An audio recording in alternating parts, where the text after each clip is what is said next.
Hi there, Questy here. And we're about to get down and electrocute some enemies horribly. Welcome back, QuestySparks. You might be wondering what I've been up to in the time since I last recorded when it comes to QuestySparks here. Well, I just spent a few minutes tweaking gear just a little bit. I had a couple of slots in here that I noticed were pretty low level. One of them was my belt, which I forgot to augment. I'll have to do that in a second here.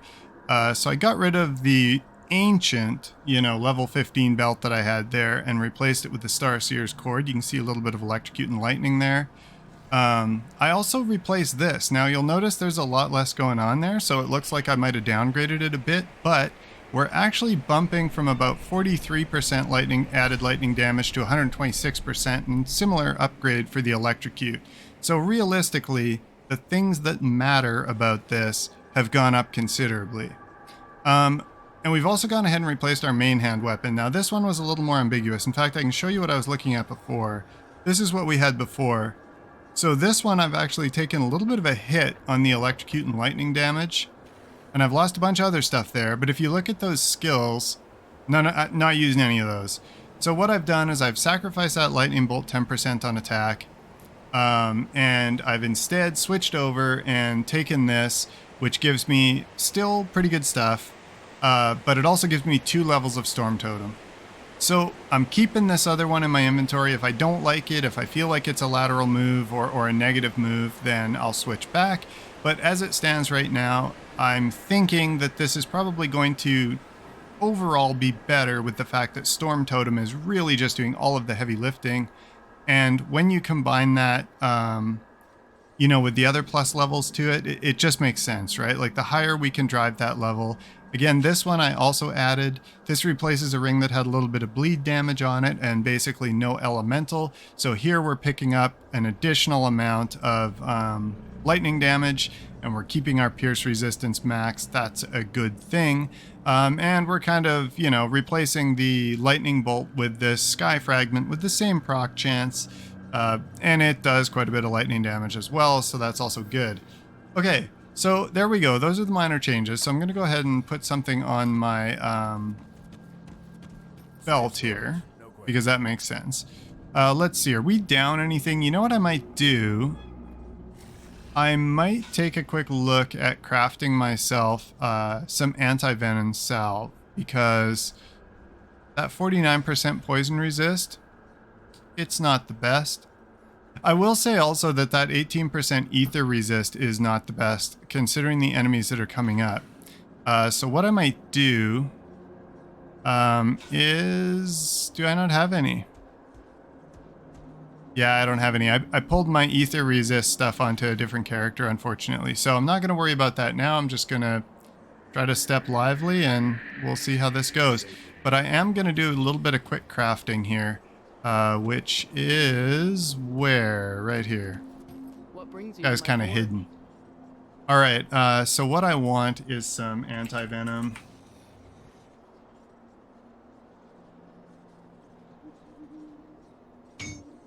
Alright, we'll put that on our belt.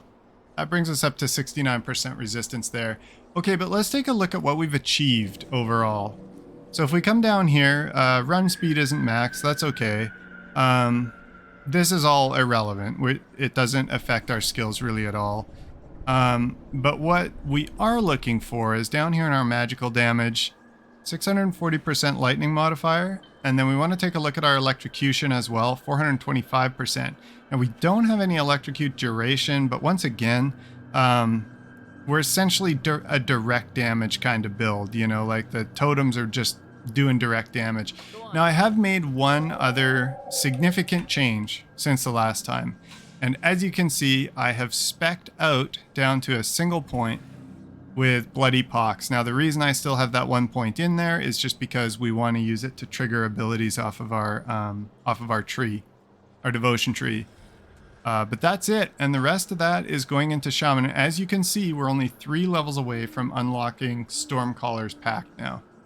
So we've closed in by 9 points on that, and I think that's going to be worth our time. And as you can see, we're up to 20 out of 16 for our totems. These are going to put out some really good damage.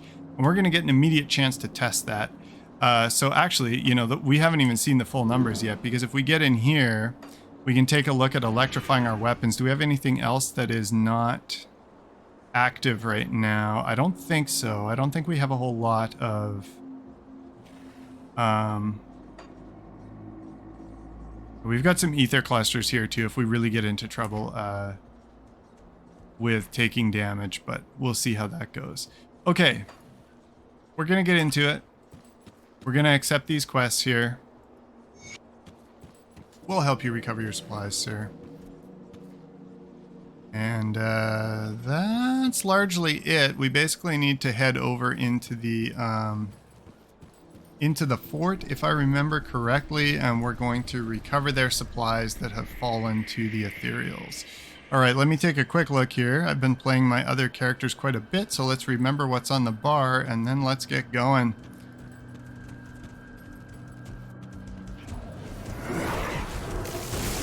All right, there we go.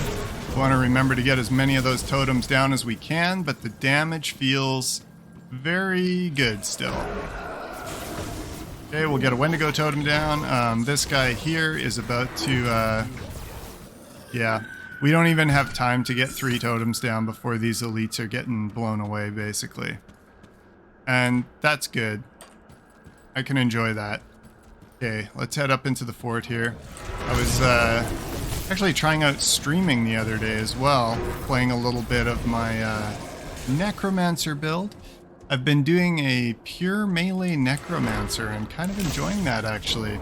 Although I kind of ripped it with a lot of good gear on it, and so my retake on it is not quite as well geared, and surprisingly enough, has almost no resistance to elemental. I think like 0% fire and 0% lightning. Which is shocking, because this is what you're used to seeing, right? Like when you're about this level, everything here is 80s across the board. And then it's usually, you know, these more obscure resistances that might be a little bit more trouble for you to get into, right? You want to get that up and you want to get these up. Poison's pretty big. These ones here, you can often stumble along without maxing them out for quite a while. Whereas in this case, yeah, I'm like 10% and like 0, just having a ton of trouble finding the right items to bring those numbers up. Still pretty fun though. It definitely feels like it can become a life drain monster, you know, where basically you're just not going to really have much of a good time trying to kill it because it's simply going to have too much going on. All right, so here we go. This is going to be a fun place for this build because we have some really big groups of ethereals in here. I have to say they're going to have to be a little bit tougher than this if they want to last long enough for me to actually cycle through my abilities, though, which is maybe a little bit annoying. We'll maybe start by slapping down that... you know, we could actually do that. We could actually change around our key rotation ever so slightly. Now, I normally have Curse of Frailty up front because it's a, you know, it's a slowing curse, and it also puts the resistance malice on the enemy. But I think, given the fact that we want to rapidly as possible just maximize the deployment of our totems, let's just change that. Let's grab ourselves a portion of a second on totem deployment here. I mean, it makes a tiny difference. You can see an extra totem is out already, and then a third. Buddy might have had his shields up, but they're not quite rated for that amount of lightning damage. Really nothing in-game is. I mean, obviously we do have some enemy lightning mobs that are probably going to still be resistant, but at this point, unless they're elites, we're going to struggle to notice because honestly, you know, anything smaller than like a well-kitted out champion mob is going to have trouble standing up for even a couple of seconds against this, which I am perfectly comfortable with. Okay, let's scramble our way through here. We got to go all the way back around. At this point, I don't mind collecting a little bit of extra XP. We are leveling fairly fast still, and that's a good thing. Because we're actually getting quite close to the end game, as I was mentioning in the last episode. So it's not too terribly long before we've got to banish the god of hell again. It's not particularly challenging, but you know, fighting the blood god is a thing. Okay, so this is actually a quest item there, the Legion supplies. And we've got ourselves some dynamite here as well. Okay, I didn't mean to do that. Yeah, we may as well lure these guys into my little lightning trap. I actually had the very bizarre situation. One of my other builds that I'm doing right now, you know, just poking around at a couple different things. When I was playing the single class Necromancer, I realized how good Ill Omen is. Like, it's just such a premium skill that somehow I had not quite read it properly. And, oh, see, I like this. Now, this is functionality I can get behind. Yeah, for some reason, I just hadn't really read the skill properly, and I didn't realize that it actually... Yeah, okay, you know, so it spreads fear and panic. It's kind of a crowd control scenario. But what I didn't realize is the spreading mechanic is the same as Bloody Pox. So essentially, it spreads to enemies within a radius of infected people, and it keeps on going.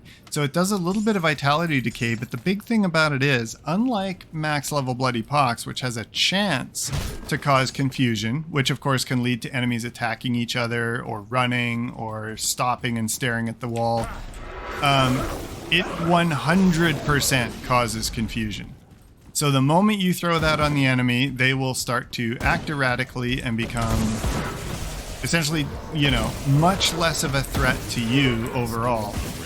Even if they're just swinging at the air and not doing anything, you're still kind of in a good situation. And sometimes they even start inflicting damage on each other.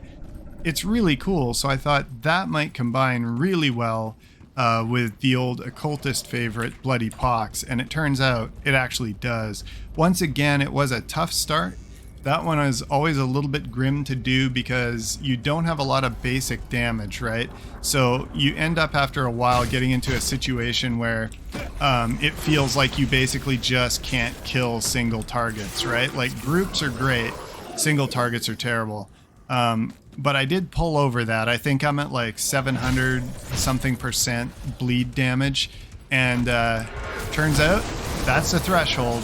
Everything is dying horribly, and then I just walk around the fields of bodies and pick up the loot. So that's turned out to be a fairly successful experiment overall, and one that I might hop on stream, which is, you know, a weird thing to me because I hadn't really done that before, but actually kind of fun. Anyway, yeah, so that's something I might be looking for. I don't have a schedule yet. That's something I'll have to figure out. If I decide that I feel like streaming on a regular basis, I'll try to figure out when I can actually do it reliably, so that I can say, you know, when to show up and whatnot. I'm QuestyLurks on Twitch, by the way. I should probably link that. Man, am I ever the opposite of somebody who's in any way trying to make a living off of this. All right, so here we go. This is, believe it or not, this is actually the former commander of this place. We're just going to make sure he's cursed up, and we're going to make sure that we are getting as much healing as we can. But as you can see, like, he doesn't have much of a chance of surviving this for long. There you go. Eliminated pretty quickly right there. Okay, so these Legion heavy explosives, we're going to use that to open the way forward. I'm going to level up here really quickly as well, and let's just keep stacking on that spirit. It is making for some pretty ridiculous numbers when it comes to blasting things apart. Okay, look how close we're getting. Very, very close. I'm loving that. All right, the other thing too is, I guess what we should do is, now that we have all of our auras up and everything, let's take a quick look. Yeah, we're over 700% lightning damage and 500% electrocute now. This is starting to look really good, and it's no wonder those totems are doing such short work on enemies. I think we are at a stage now where we can pretty much plow our way through to the end game. There are a couple of sketchy bosses. That's part of what I was doing when I went for that anti-venom, just to get this number up a little bit. There's a couple of places where I feel that could be an issue still. But it is kind of a pretty straight shot through now to the end game. So we're just going to go here and we're going to use these Legion heavy explosives to pop the doors. And then we're just going to skip over here and cash in at Fort Icon. Now basically this entire area is sort of the end game. And it's just a short progression of relatively linear activities now to get us straight into the final fight. So he's basically telling us we've got to gain access to the necropolis. That's where shit's going down. That's where the blood cult is summoning the blood god, and we are not down with that, and we're going to go try to intervene. Okay, now Captain Reeve here, he wants us to go and kill a witch, and that witch is actually in their custody. Why isn't he doing it himself? Well, mainly because Inquisitor Creed has decreed that she is not to be hurt. So he asked me to do it because he thinks I'll be outside of the consequence structure of the Black Legion. And she is just inside here, which is a door we couldn't get into before. We're going to go talk to her. So this is Anastasia. My, what a curiosity you are. So in other words, she's another one who is essentially taken. And that is, once again, where we started the game. And much like the last witch that we met, she also can tell that we were, you know, taken, touched by the ethereals, that kind of thing.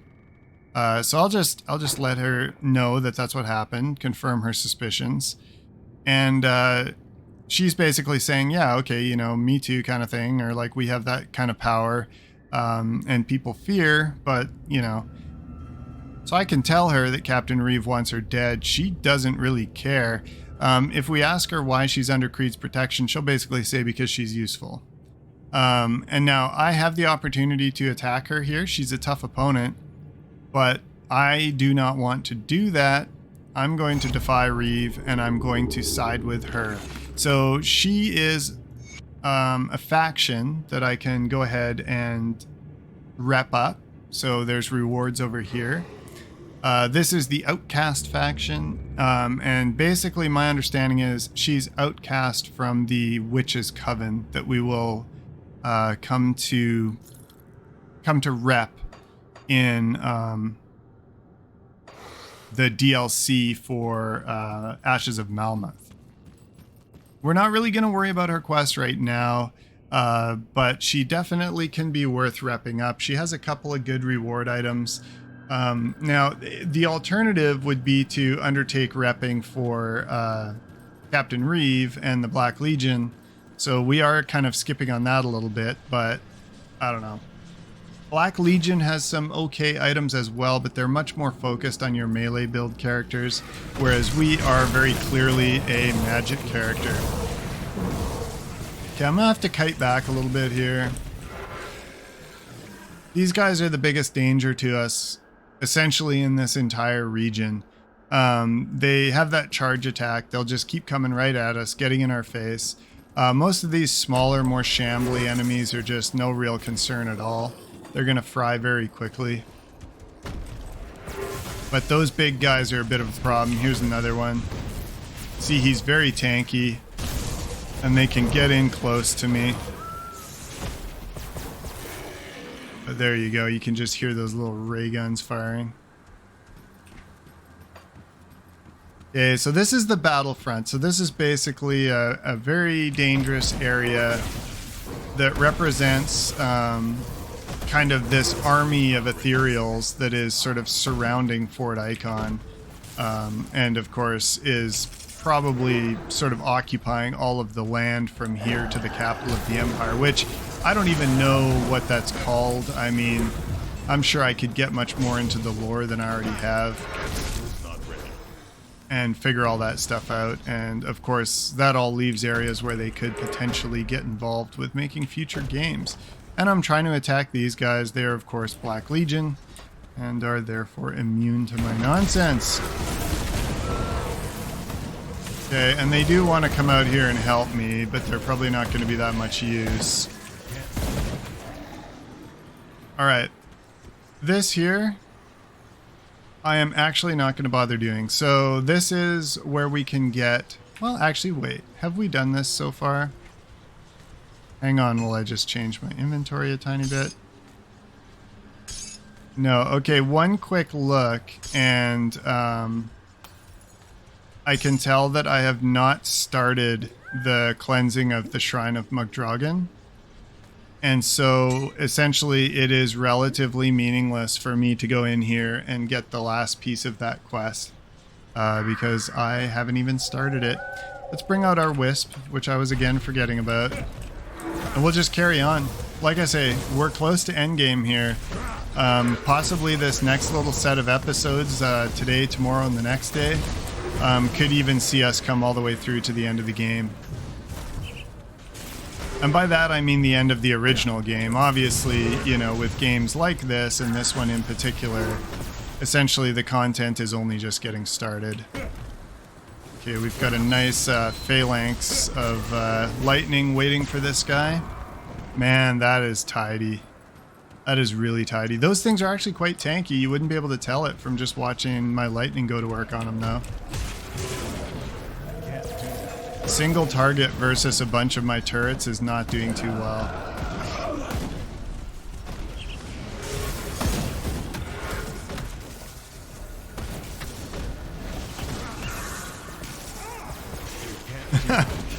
I like that little cry of pain there. Surprise and pain, like, oh, I didn't expect lightning. Okay, now we're back in the danger zone here.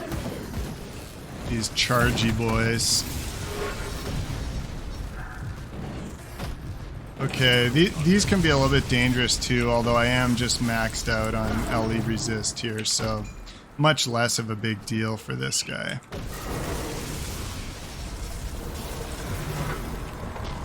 Okay, there we go. Quick and devastating.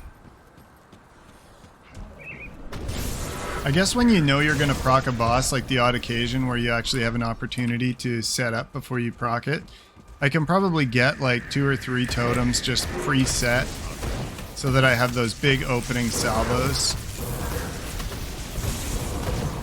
Because yeah, once there's a few totems out, shit gets incredibly deadly for my opponents here.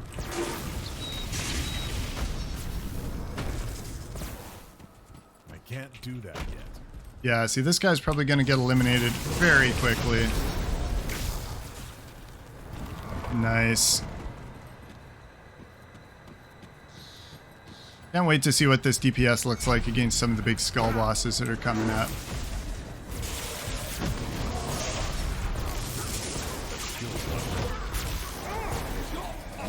Now you can see we are still launching Bloody Pox, but the frequency is a lot less, and that just kind of comes out of the fact that we're affecting less total targets with it as well, which is, you know, that's the price you pay for downgrading it in terms of the amount of points that I have in there. But realistically, I think it's just worth our time to drive up into Stormcaller's Pact because that's so central to our basic damage. You know, most of the classes kind of have something at the top where it's like it becomes like that scales most of my build, right? And also that 33% chance of plus 75 lightning damage. I mean, that's just a great off the cuff, you know, that's a good chance of coming out of attacks. Now I don't know whether that's going to proc for me particularly because we are doing secondary damage all the time, right? Like we're just standing back and letting the totems do the work. That might not proc, but you know, either way, Stormcallers is still a very useful ability. And we do have a couple of bonus levels as well. So the first point we put into it will be multiplied because we do have gear that gives us a buff on that. So that's always something to think about too, is like how effective is that first point in an ability when you're driving towards it, right? Like we'll immediately probably be at what, like 5 or 6 points in it right off the bat, which will be pretty good.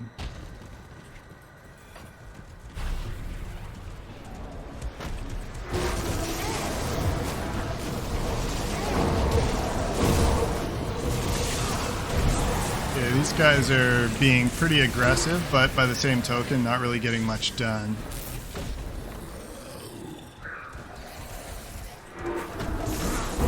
Didn't have a totem on tap right there. That's always a problem. Damn cooldowns cramping my style. Yeah, see, I mean, that guy should be a pretty tanky enemy, but it's just, yeah, it's just getting to be impossible for enemies to particularly be tanky against me. And that is, I'm going to say, a good thing.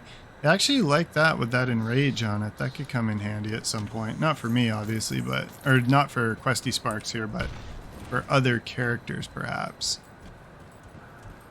And if there's one thing I can say, there's always going to be some other build I'm thinking of.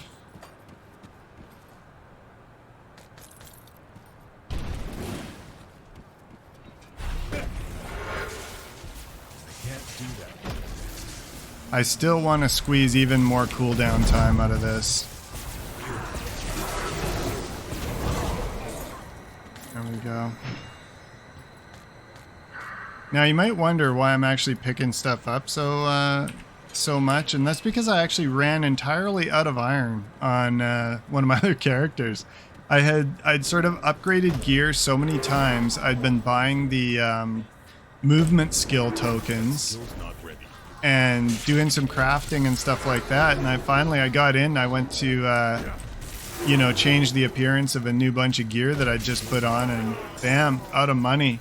It's just like, man, can't even remember when that's happened to me at, you know, sort of level 30 plus. You usually just never have enough stuff to do with your cash. So I know I could go and change some iron to bars on one of my other characters, but it takes so little time when you actually pick up the double rares before you've got money again, so...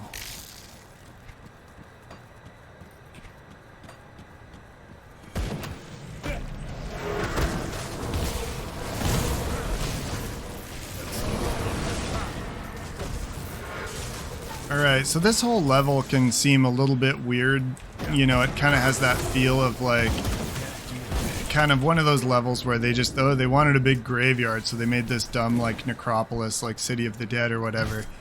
But there are a couple things to remember. Like, one is, this is the direction of the capital, right? So there would be a lot of people who need to be buried because this is where the population is starting to thicken up. But the other thing is, that's not really why they built it. This is actually a really big cover story for something a little different. And that's actually where we're headed. We're headed downstairs to see this area that they were actually building. And, well, they knew about the Blood God, and they built this place to hide him. And that's why the cult is here, because they know that, and they're trying to free his ass. His tentacles, I guess you could say. I don't even know if he has an ass. You'll see when we get there. It's difficult to ascertain whether there are any normal anatomical features going on. Okay, once again, this guy's not going to do incredibly well here. There we go. Nuke him. Fantastic. I love the sound that those kind of pylon guys make when they die. They kind of power down. This game really is a mix of great sound and kind of lackluster sound. Like, I think a lot of the abilities maybe don't have particularly punchy sound mixes, you know? Like, these lightning bolts could sound a lot more exciting than they do. I mean, they sound appropriately electrical, I suppose, but it's nothing particularly great, you know, if you really come down to it. But on that note, and standing right outside of this mysterious door in the middle of the necropolis, I'm going to go ahead and throw an episode break in here, as we are on about a half an hour. And when we get back, which for you will be potentially tomorrow, and for me will be right fucking now, we're going in there. And this is actually a pretty fun little side dungeon. Very small, high mob density, good XP, and you can see where we are. Very, very close to leveling again. So, thank you very much for joining me. I hope you enjoyed yourself, and I hope I'll see you again on the next one.